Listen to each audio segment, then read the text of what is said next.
السلام علیکم دوستوں، طارق بن زیاد کون تھے؟ یہ ہمیں ہمارے استادوں نے تیسری جماعت میں پڑھا دیا تھا۔ جو لوگ نہیں جانتے ان کے لیے عرض ہے۔ یہ بنو امیہ کا دور تھا۔ مروان بن عبد الملک مسلمانوں کے خلیفہ تھے۔ دمشق اسلامی ریاست کا دارالحکومت تھا۔ موسیٰ بن نصیر افریقہ کے والی تھے۔ طارق بن زیاد آپ کے ایک خادم کے بیٹے تھے۔ والد کی شہادت کے بعد یہ لڑکا موسیٰ بن نصیر کی سرپرستی میں آ گیا۔ وہ ایک پیدائشی جرنیل تھے۔ سپاہگری ان کے خون میں شامل تھی۔ وہ تلوار کے ساتھ اس طرح کھیلتے تھے جس طرح پرندے ہواؤں سے کھیلتے ہیں۔ وہ بلا کے ذہین بھی تھے۔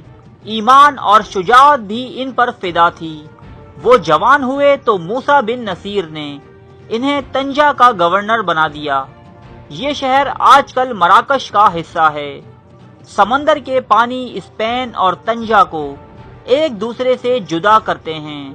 دونوں ملکوں میں 14 کلومیٹر کا فاصلہ ہے۔ اسپین میں اس وقت روڈرک کی حکومت تھی۔ یہ گوت قوم کا بادشاہ تھا۔ ظالم بھی تھا اور لالچی بھی۔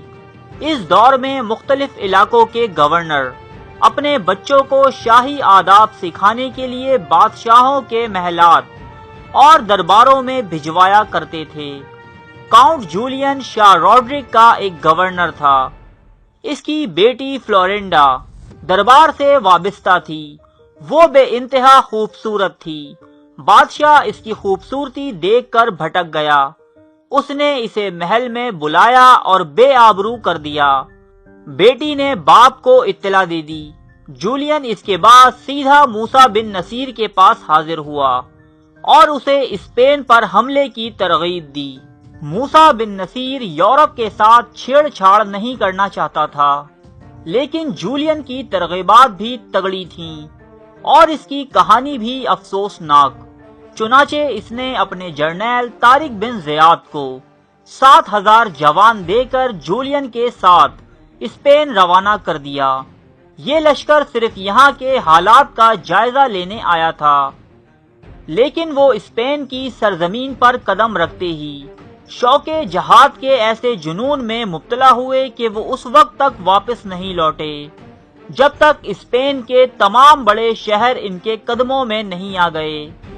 طارق بن زیاد 5 اپریل 710 عیسوی کو جبرالٹر میں اترے اور اپنے جہازوں کو آگ لگا دی تاکہ فوج کے دل میں واپسی کا خیال نہ رہے۔ ان کے پاس کل 7,000 جوان تھے۔ اکثریت ان کے اپنے قبیلے بربر سے تعلق رکھتی تھی۔ روڈرک 40,000 فوج لے کر آیا۔ اس کے باوجود روڈرک کو شکست ہوئی اور وہ میدان سے فرار ہو گیا۔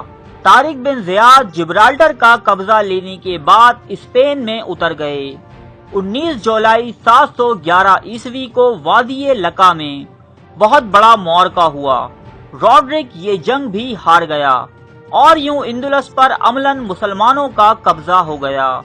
اسلامی لشکر نے اس کے بعد تلیتا پر بھی قبضہ کر لیا۔ یہ شہر آج بھی قائم ہے اور ٹولیڈو کہلاتا ہے۔ طارق بن زیاد کی فتوحات کی خبریں جب افریقہ پہنچی تو موسیٰ بن نصیر نے سلطنت اپنے بیٹے عبداللہ بن موسیٰ کے حوالے کی اور 18,000 جوان لے کر خود بھی اسپین پہنچ گئے۔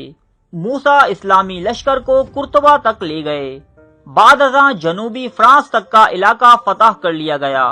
اس فتح کے سبب بے تحاشا مال غنیمت مسلمانوں کے ہاتھ لگا۔ خلیفہ مروان بن عبد الملک کو جب یہ اطلاعات پہنچی تو آپ نے طارق بن زیاد اور موسیٰ بن نصیر کو دمشق طلب کر لیا۔ موسیٰ نے کورتوا کا چارج اپنے بیٹے عبداللہ کے حوالے کیا اور طارق کو لے کر دمشق کے لیے روانہ ہوئے۔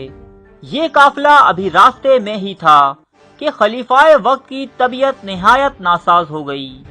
مروان بن عبد الملک کے بھائی سلیمان بن عبد الملک نے اس قافلے کو ایک خط لکھا کہ اپنی رفتار سفر کو سست کر دو تاکہ یہ مال غنیمت سے لدا قافلہ میرے دور حکومت میں موصول ہو، جبکہ یہ دونوں حضرات معمول کے مطابق سفر کرتے رہے۔ جب یہ قافلہ دمشق میں داخل ہوا تو خلیفہ مروان بن عبد الملک زندہ تھے۔ انہوں نے موسیٰ بن نصیر کو 50,000 اشرفیاں اور 3 خلعتیں انعام میں دیں، لیکن جلد ہی خلیفہ مروان بن عبد الملک انتقال کر گئے۔ ان کے بعد ان کے بھائی سلیمان بن عبد الملک کا دور شروع ہوا۔ اس وقت مسلمان پوری دنیا کی فتوحات میں مصروف تھے۔ محمد بن قاسم سندھ فتح کر چکے تھے۔ قتیبہ بن مسلم وسطی ایشیا فتح کرنے کے بعد چین پر حملے کا منصوبہ بنا رہے تھے، جبکہ طارق بن زیاد یورپ میں فتوحات کے جھنڈے گاڑ چکے تھے۔ سلیمان بن عبد الملک نے منصب خلافت پر فائز ہوتے ہی ان تمام سپہ سالار اسلام کو اپنے آتاب کا نشانہ بنایا۔ محمد بن قاسم اور قتیبہ بن مسلم کو شہید کر دیا گیا۔ موسیٰ بن نصیر پر مال غنیمت میں خرد برد کا الزام لگا کر لاکھوں کا جرمانہ عائد کیا گیا اور ان کی خوب تضحیک و تذلیل کی گئی۔ آپ کو زنجیروں میں جکڑ کر کئی گھنٹے دھوپ میں کھڑا رکھا جاتا۔ انتہا یہ کہ آپ کے جوان سال بیٹے کو قتل کر کے ان کا سر آپ کی گود میں ڈال دیا گیا۔ کچھ ہی دن بعد خلیفہ سلیمان بن عبد الملک کی قید میں آپ کی وفات ہوئی۔ موسیٰ بن نصیر جو کہ فاتح اسپین طارق بن زیاد کے سرپرست تھے، آپ کی وفات کے بعد طارق بن زیاد پر مختلف پابندیاں عائد کر کے انہیں بھی معزول کر دیا گیا۔ یوں اس عظیم فاتح کی باقی ماندہ زندگی گمنامی کی ایک دبیس تہ میں جا چھپی۔ تاریخ طارق بن زیاد کے آخری ایام کے متعلق بالکل خاموش ہے۔ مختلف حوالوں کے مطابق طارق بن زیاد کا آخری وقت نہایت قسم پرسی میں گزرا۔ دمشق میں انتہائی غربت کی زندگی گزارنے کے بعد آپ 720 عیسوی میں صرف 37 سال کی عمر میں اس دنیا سے رخصت ہوئے۔ تاریخ اس المیے کی گواہ ہے کہ مسلمانوں کو آج تک جتنا نقصان مسلمانوں نے پہنچایا، اتنا نقصان کوئی دوسرا نہیں پہنچا سکا۔ طارق بن زیاد اور موسیٰ بن نصیر اس حقیقت کی بہت بڑی مثال ہیں۔ طارق بن زیاد اور موسیٰ بن نصیر تاریخ کے گمنام صحراؤں میں گم ہو گئے، لیکن اسپین آج بھی زندہ ہے، اور وہ مقام جہاں طارق بن زیاد نے اپنے مبارک قدم رکھے آج بھی جبرالٹر کے نام سے پوری دنیا میں مشہور ہے۔